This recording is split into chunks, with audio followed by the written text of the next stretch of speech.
We were talking about how much we don't really like this guy because he doesn't hit your own graveyard, so you can't really like build a deck around him at all. You just kind of have to hope you're because if you go up against like a Boros deck and like the best thing you're gonna hit is like Hell Rider or something, but then it's just like, ugh.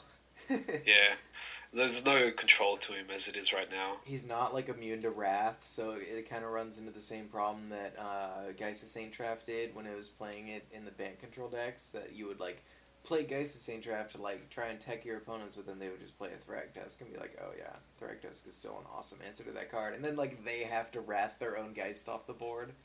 Right. But yeah, like what were you saying that? So if it copied your own graveyard, he'd be better. I don't know about If you that. copied your own graveyard or flickered as a clone whenever something triggered, then If- it'd be much better. If he copied your own graveyard, he'd be sweet because you could run him out there, and then you'd have a lot of control over what he would become with things like Izzet Charm and Faithful Suiting and Liliana and even like Wild Guess. Like you could, you know what I mean? Like you play like a heavy Grixis deck. Right, like you have a lot more control over his being, rather than just being some random matchup. Yeah. Also, like not entering the battlefield is really relevant because it'd be cool if he, if he exiled himself, came back into as a Thragtusk, gained the 5 life, and then like something else went to the graveyard. He exiled himself, so you get the Beast, and then he comes back as like an Angel of Serenity.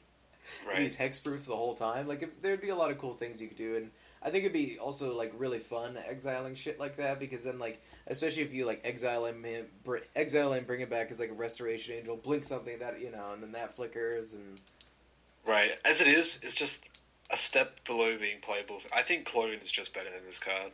This card needs the metagame to be very dependent for it to be good. I don't know, he's not good. We should. I mean, he's not good, but he needs. No, maybe he's just not good. He's a step behind being good, I think. For what he does, like in his text box, he needs to have a different mana cost.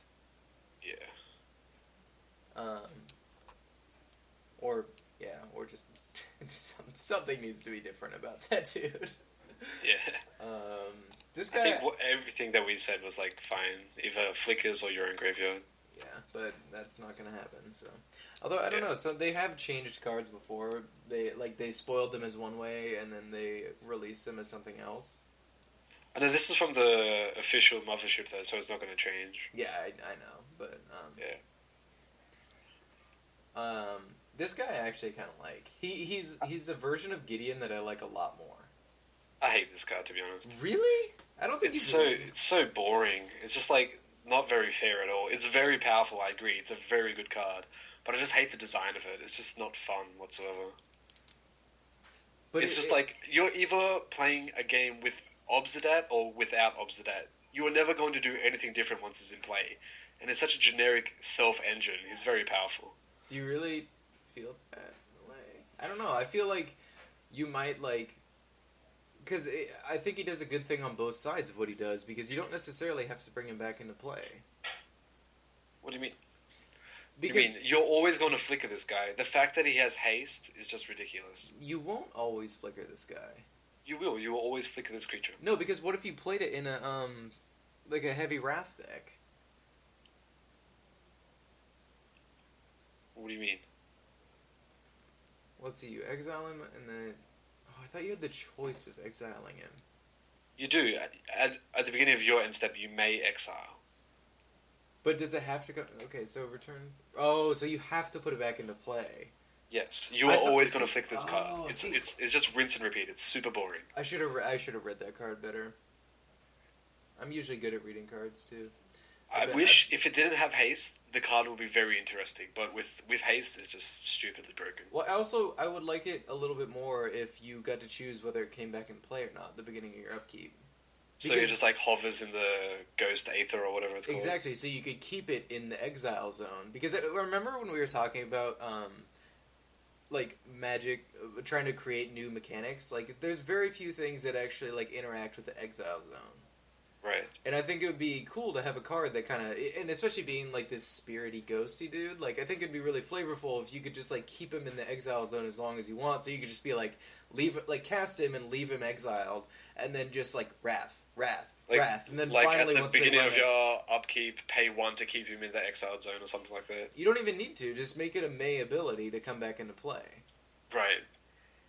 And that way they would just be able to chain Wraths until the board stabilizes, and then have this Baneslayer Angel, essentially, right? I think that's pretty insane, though, that you have a creature that dodges your own Wraths. It would be insane, and that's how I first read the card, and so that's why I thought it was insane. And now that I see that it doesn't do that, that makes it significantly worse. I still think the card's insane as it is, to be honest. The card is very good. It reminds me of Baneslayer Angel. It doesn't remind me of anything. It just reminds me of this sick engine. It's just crazy powerful. It's really good. I mean, it's a 9-point life swing, right? Baneslayer was a 10-point life swing, but this one's a little bit better because it's one less of a life point swing. It actually swings for 7 at their face, as opposed to Baneslayer, which only swings for 5. But either way, that 5-drop is going to be winning the race, right? But this dodges like sorcery speed removal and stuff. It's crazy. I don't know. He runs into Thragtusk. That's his big weakness. You don't even have to run in though. You just gain life more than the Thragtusk does. Right, and it just keeps coming back into play. That's why he's so cool. He's also like Wrath-proof, which is awesome. Yeah. Well, opponent Wrath-proof, I guess. And I guess the other thing about Thragtusk is like you can, like you play Obsidian. Yeah. God, I don't even know how to pronounce that. Go steady. You play him and then pass, and then they play Thragtusk, gain 5 and pass, and then you like untap, and you're like, okay, ultimate price your Thragtusk, bash, and then they have to like make the choice of just like, you know, getting their Thragtusk ultimate price and then chumping with the beast. Like that's kind of shitty. Right. It's also very interesting how this card plays out in the mirror. You can both have Obsidats. Yeah, they can both be like active. Yeah. That is kind of cool.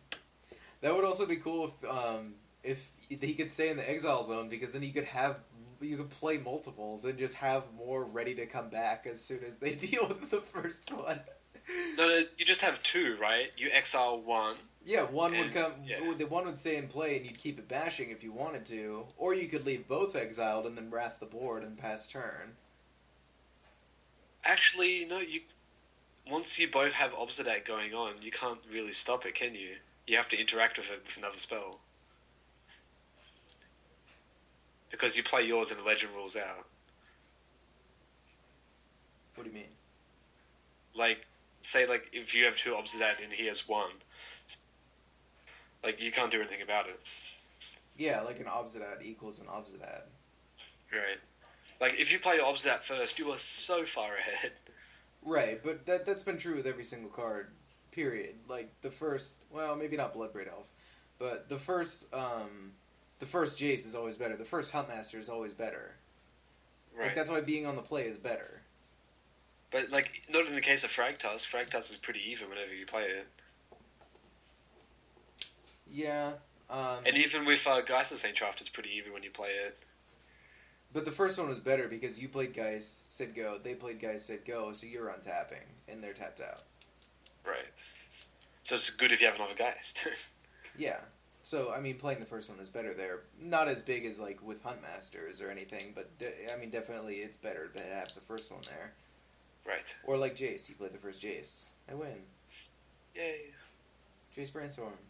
They play Jace. Oh, I brainstorm into a Jace. I'll play another Jace. I would probably just concede if you go Jace Brainstorm. Yeah, back then you should have. I don't know. Oh, best 3 answers to Jace were Jace, Lightning Bolt, and Mana Leak. Yeah, man. What about these other cards? I think Obsidat's just... I feel like we should be on the development team, because I feel like we could have done some cooler things to these cards. It would have made them better, but like much more constructed, playable, you know? Yeah, more interesting at least. Like, Obsidat's just boring as hell. He is boring. You have to do that every single turn. Like, why? Like, you can choose not to exile it, but that's only to chump block or something. Right, but if you're in that mode, you're like probably in trouble. Right. But that's just insane that you have to, though. Like, you have the choice to chump block. It's stupid. And most of the times you wouldn't even really want to do that, because when he comes back into play, you're just going to gain 2 life. So, like, how much are you chump blocking, right? Right, but, like, if you have no other outs, like, you have no cards in hand, like, you can choose the chump block and gain an extra turn. Yeah. He's immune to and even just trading just to cast another Obsidian in your hand as well. Yeah, I guess that's fine. Since he's legendary, you're happy to throw him away. Yeah. Like if you're trading for 5/5 Champion of the Parish. or something like that. Yeah.